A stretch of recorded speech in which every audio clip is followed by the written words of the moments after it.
Hello guys, as it was requested that the initial or the first lecture which I have taken on the hydrocele does not have a very good voice quality, so many of the words are not understandable.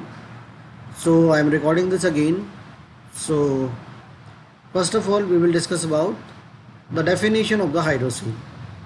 So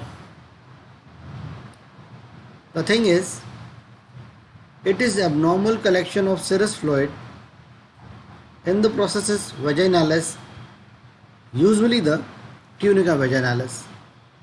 Now there are certain types you can define. So these are congenital hydrocele and the acquired hydrocele. In acquired type we have primary and the secondary variant. So primary can be idiopathic and secondary can be epididymal or testicular disease leading to a secondary hydrocele. So primarily there is no problem, but yeah, there is some disease which is leading to enlargement of scrotum, that is secondary hydrocele. Now these are four types of hydrocele. You can see in the picture. This is the A picture. It is called as vaginal hydrocele. It is the most common variety of the hydrocele. You can see in this the inguinal canal is the amply or the fully formed, and it does not have any fluid. So the fluid collection is all throughout the around the testis and not going up. So it is called the vaginal hydrocele, the most common variety. You can see the second picture. The fluid is going up to the inguinal canal, but it is not crossing the deep ring. So this type of hydrocele is called as infantile hydrocele.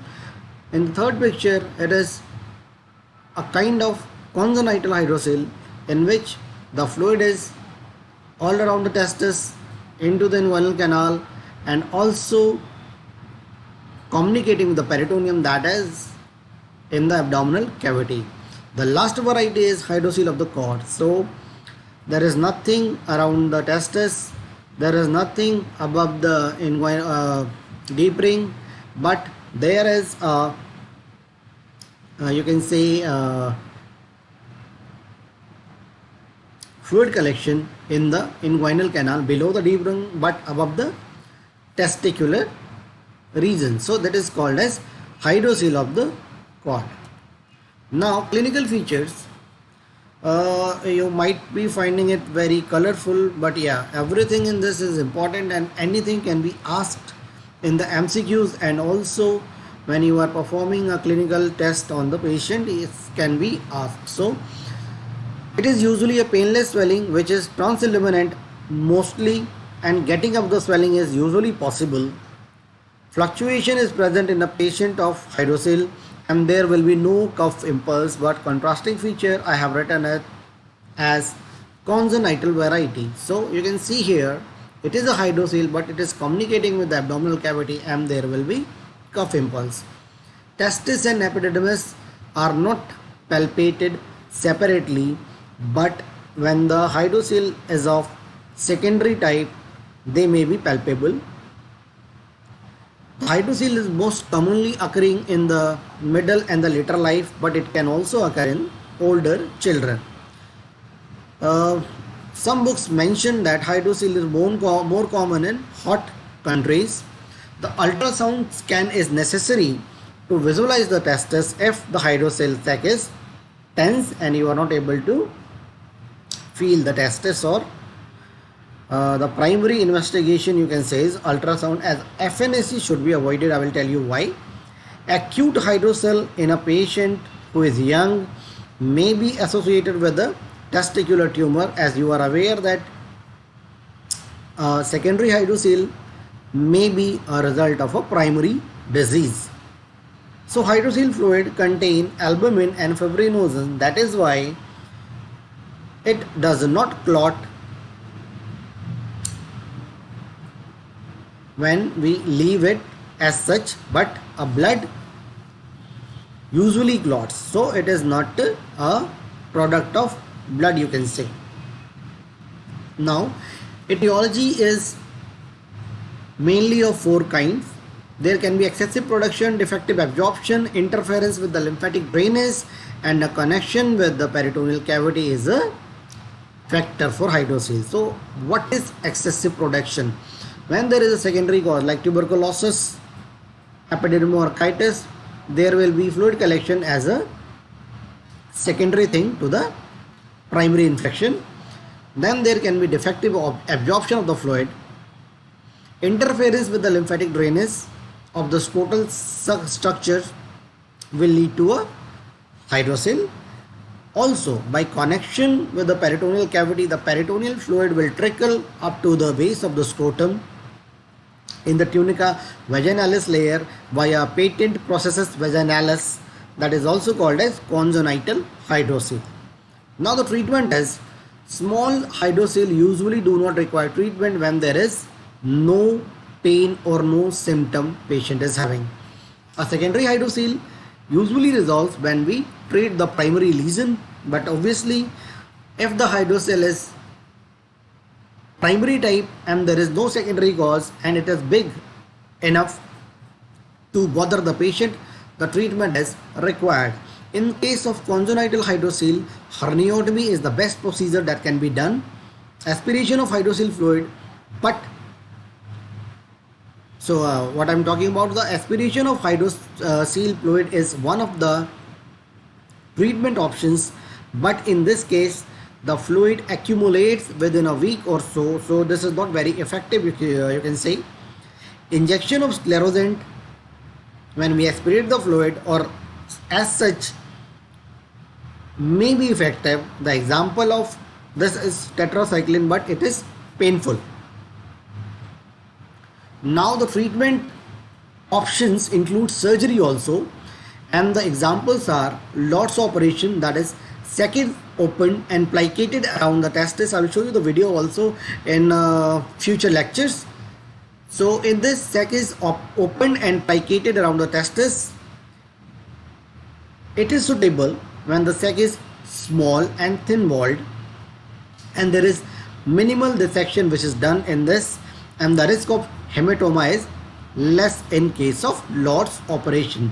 The second surgery which is done is Jablois procedure. In this, eversion of sac with placement of testis in a pouch, that is after everting the sac is done, and that everted sac with testis is placed into the facial plane of the scrotum. Now some words about individual hydroceles. The congenital hydrocele. In congenital hydrocele, the processus vaginalis is patent and connects with the peritoneal cavity. The communication usually is very small, and hydrocele fluid may drain into the peritoneal cavity when the patient is lying down. So patient may say that he is having intermittent hydrocele. It means that patient is standing, there is a hydrocele, and the patient lies down. After some time the fluid sequestered into the peritoneal cavity and there is no hydrocele. There is an example of encysted hydrocele also. In this, a smooth oval swelling near the spermatic cord is there, and it can be mistaken for inguinal hernia. Now the swelling moves downward and becomes less mobile if testis is pulled gently downwards. A similar condition in female is called as hydrocele of canal of Nuck. In this, what is there is a cyst lies in relation to the round ligament and is always at least partially within the inguinal canal. So it can be a similar condition like encysted hydrocele. Now infantile hydrocele, you have seen that a fluid collection from scrotum to the deep ring is infantile hydrocele.